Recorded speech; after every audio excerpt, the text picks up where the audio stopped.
So I get the absolute pleasure, I get to have a lot of fun with this. I get to introduce Bruce, who will introduce himself, and I'll ask a few questions as we go through. So first one, who are you, and what do you do for Agentic Intelligence? I'm Bruce. I'm guessing I'm just talking to you, right? Yeah, Yeah.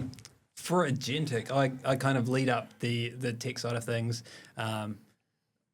working on the development that we work on, and also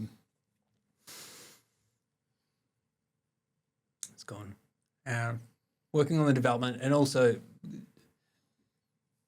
keeping on everything product that we're doing. Mm-hmm. So leading the development, sort of a CTO for us and for how we operate within our organisation. And so if you explain what you do to your mum or your dad or a random Labrador on the street, how would you describe in the most simplest terms what you actually do? Well, it probably depends on who I'm talking to, because I don't like going into too much detail. But I would probably say I fight a lot of fires, put out a lot of fires, try and control fires, solve problems. Solve problems is probably a good way to put it. Yeah. And so why did you join Agentic? How did you actually end up arriving here? I was laid off from my previous job, and it was something that I'd been thinking about anyway. I know that AI was something big that was coming, and I could see that the future of developers is short. There's going to be a massive change coming sometime soon. And so it was right on the front of my mind when I came in the doors at Agentic.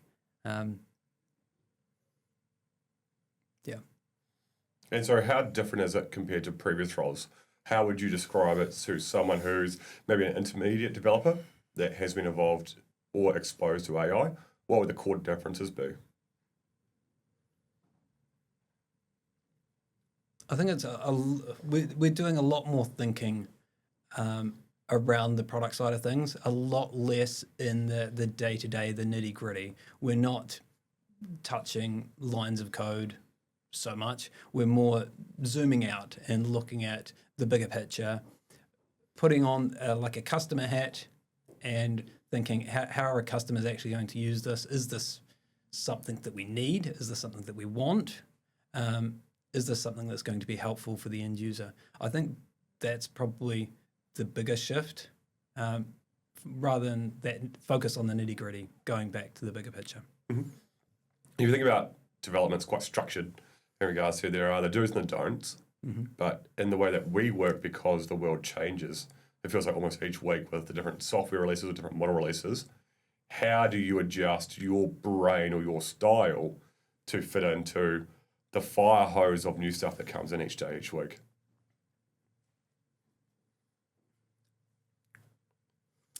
I don't think it's probably much of an adjustment for me. I love the drinking from the fire hose.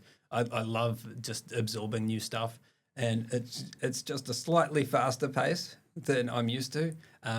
And I just collect a backlog of things that I need to look at, and it's just ever growing, and I will never get to the end of it. But it's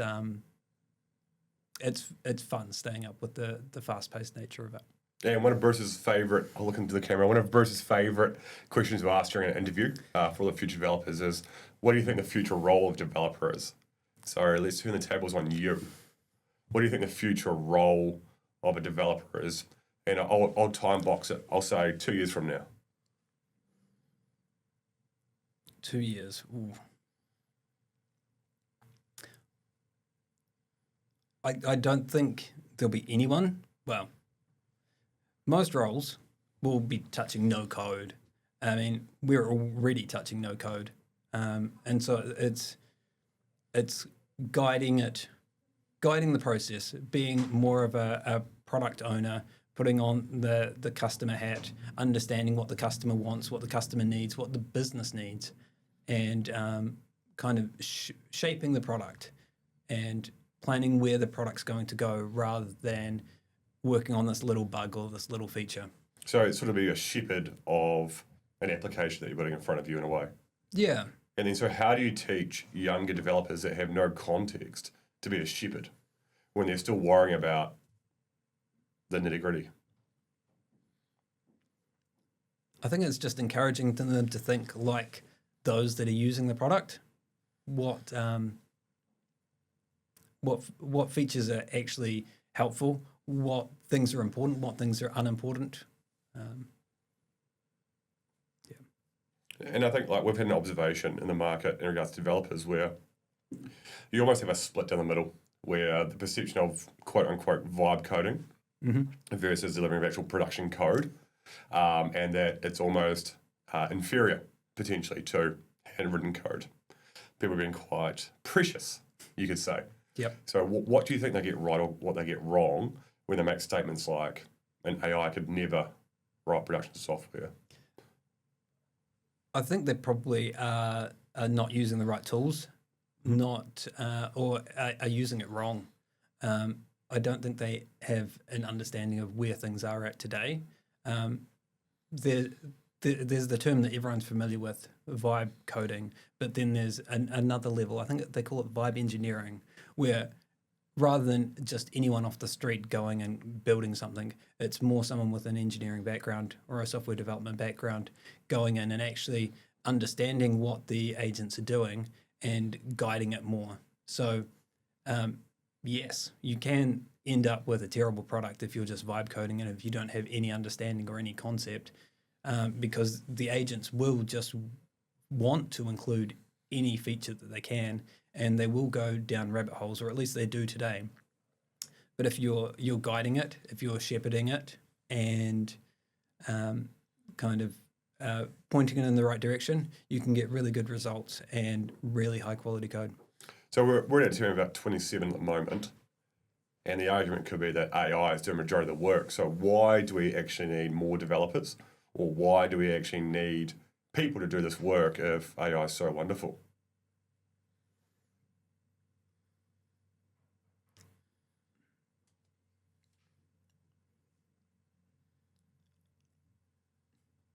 That's a good question. I hate that question.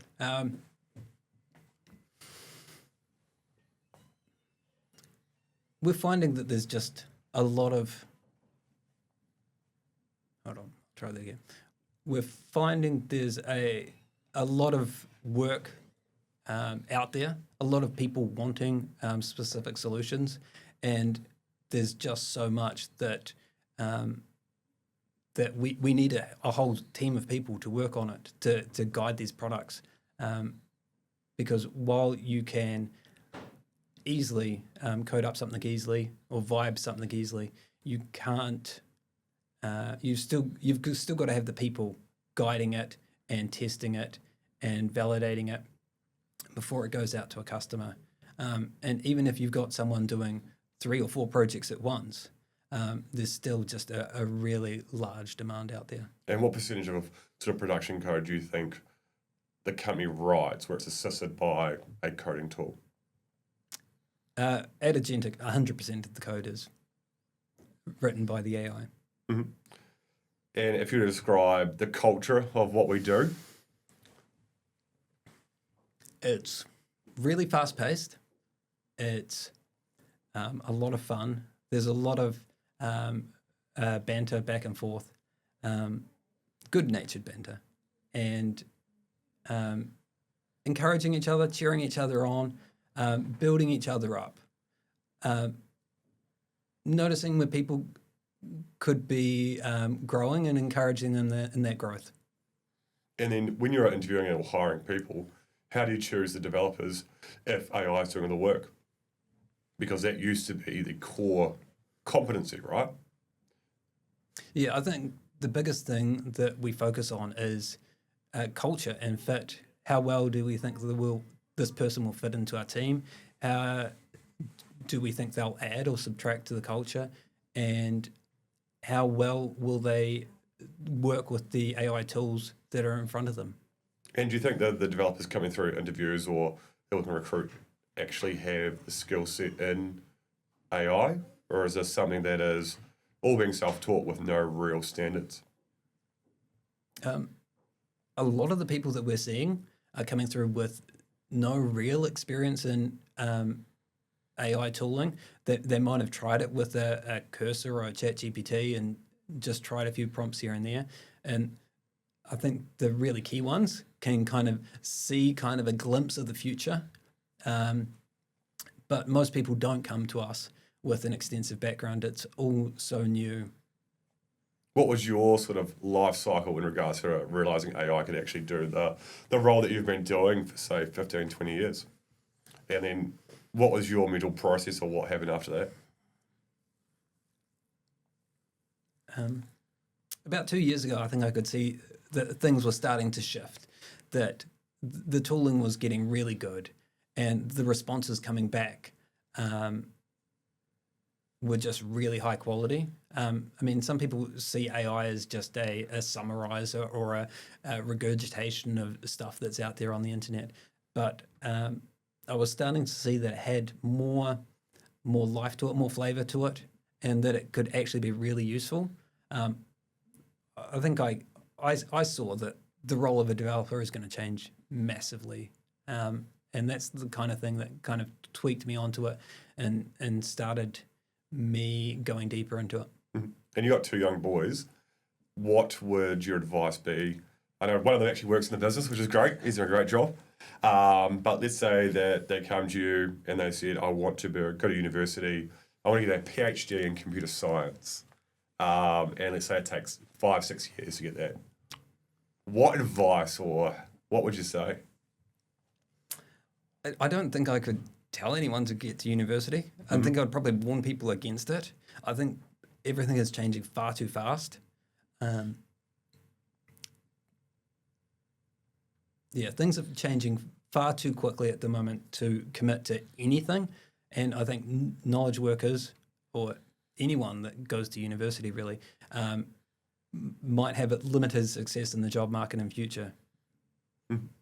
I don't know what is safe from AI, and I could not give any counsel on that, but I think starting a 3-4 year degree is probably not the smartest move at the moment. Fair enough. What questions you got for me? Let's turn the tables. Let's just mix it up. I know we've got a list here, but I run the show.